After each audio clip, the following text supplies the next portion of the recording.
Good morning साथीहरू है, मेरो फेसबुक अनि युट्युबको साथीहरू।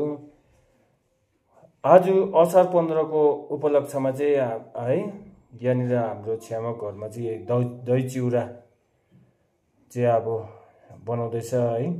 आज असार 15 हो। असार 15 को उसमा चाहिँ अब यो आज दही चिउरा खानुपर्छ भन्छ है। हाम्रो नेपाली कम्युनिटिजको चाहिँ अब यो चाहिँ अब एउटा उहिलेदेखिको आएको रीति हो है। त्यहाँदेखि त्यो भएर चाहिँ यो सानो मैले एउटा भिडियो ल्याएर चाहिँ तपाईहरुको सामने अगाडि आइरहेको छु है। यो भिडियो अब तपाईहरुले हेर्दिनुस् होला है। हेर्नुस् है गाइस, यस्तो छ है। यहाँनिर दही छ, चिउरा अनि फ्रुटहरु छ है।